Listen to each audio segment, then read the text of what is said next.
Let me just introduce the President of the 71st session of the United Nations General Assembly, His Excellency Peter Thomson. Sir. Hi, everybody. I don't know if you were in there witnessing the oath of office and the speech of my accepting office, so I won't repeat what I did say in case you were in there. But just to say, yeah, it's been a historic day for the United Nations, the first time that the Code of Ethics has swung into place along with that oath. So a big day for the United Nations, and I was very proud to be the one that was the first to make it, and humbled, I have to say.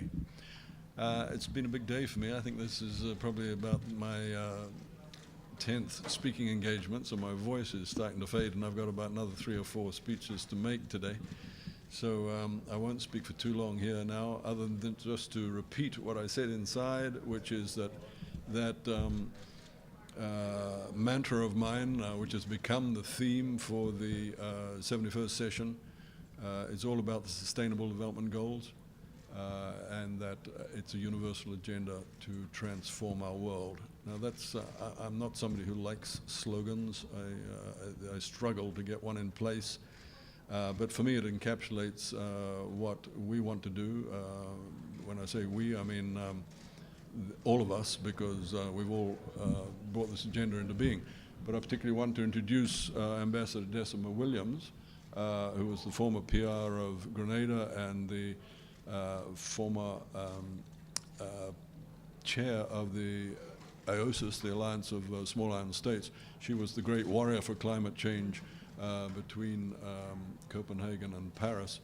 And so Ambassador Williams is heading up the team that I have put into place in the office of the PGA, 10 people, experts coming from UNDP, World Bank, on secondment from missions, and they will be headed up by Ambassador Williams. And we will be, and that team will be working with me to really get the wheels turning on the 17 Sustainable Development Goals. So I just wanted to highlight that to you now, but just in view of my fading voice, to take any questions you might have. Your Excellency, welcome. And will you... I know, Pamela. Sorry, it's yeah. Pamela Falk from CBS News, Your Excellency. Do you intend to continue the transparency of the previous PGA, and is there a cutoff date for nominations for Secretary General? As far as the transparency is concerned, yes, I did say inside that I regard that as the Ligatov legacy. I think it's a high standard that has to be maintained for the good of the United Nations. If you ask what is that transparency, I mean, for example, the hearings that we've been holding for the Secretary General, you know, if there was a late comer into the Secretary General race, obviously I would have to bring the same transparency to bear. We would have to have a General Assembly hearing and so on. But the transparency goes further than that. The monthly meetings that the President was holding with the President's Security Council, there was always a summary of those meetings for us, the member states. I'm going to continue that practice. I will also be meeting monthly with the President of ECOSOC and the Presidents of the and the Secretary General, and the same thing there. There will be summaries of those meetings going out to all member states. So generally, those are the sort of things that are required of transparency. And Pamela, you had a second question?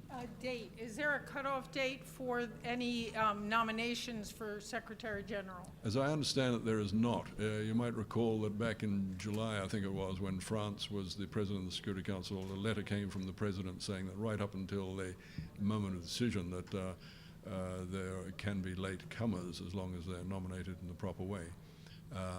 Our response to that in the General Assembly, of course, is, well, in that case, you know, we would have to have the same hearing that was given to all other candidates. But my understanding is, no, there's not a cutoff date, but I'm fully expecting that something will be decided in the month of October. Thank you. Linda Rollins from Interpress Service. Since you're from a small island developing state, I imagine that climate change is going to be a priority for your presidency. Can you maybe elaborate on that quickly? And also, when do you expect to have the 55 countries and the 55% of emissions necessary for the entry into force of the Paris Climate Agreement? Thank you. I haven't seen the latest best estimate when that's likely to occur, but with China and the US announcing what they have, I think we're well ahead of schedule. So the news is good on ratification. I'm happy that my country, Fiji, was the first to ratify, but obviously I will be encouraging all the heads of government and ministers that I meet over the coming week, for those that haven't ratified, to do so, and I'll be there in support of the Secretary General's event as well. Look, SDG 13 gives us all the latitude we need here at the General Assembly to work on tackling climate change. And obviously coming from a Pacific small island developing state, I will be seized with that.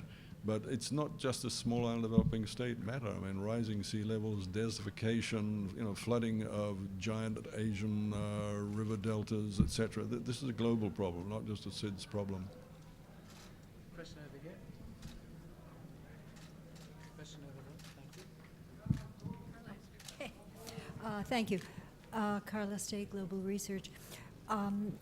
It's very good to hear that you're, to this extent, committed to the 2030 agenda. And this is a question I raise very often, and I very seldom get an answer. Will there be any focus on disarmament? Because there is talk now and evidence of a new arms race which would completely undercut any success in global development.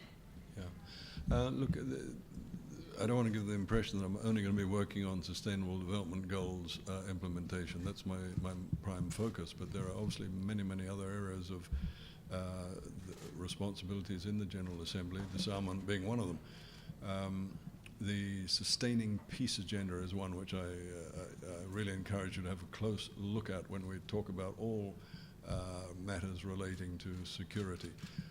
That Sustaining Peace agenda is one which both the Security Council and the General Assembly have passed resolutions on this year. So that's the foundation that I'm going to be trying to build on to get the peace building architecture and just general security improvements during the 71st session. But please be assured that other areas like Security Council reform and all those other areas like CCIT convention and so on, all these will be receiving our full attention, of course. Okay, time for a couple more. One here and then one there. Widad Franco with NHK. Actually, talking about disarmament, we know that the DPRK issue is a matter of the Security Council, but there's the strongest sanctions ever on North Korea, and they still testing missiles and testing nuclear weapons. How do you see being the role of the General Assembly in the 71st session? What can they do to build up on that, on the sanctions, on how can they push the Security Council and help on resolve this issue? Yeah, I don't think it's a matter which we need to push the Security Council on. They are very seized with this matter. It's obviously high on their agenda, and rather than pushing them, we'll be looking at ways of cooperating with the Security Council on what is obviously an important international issue, particularly for the Northeast Asia region.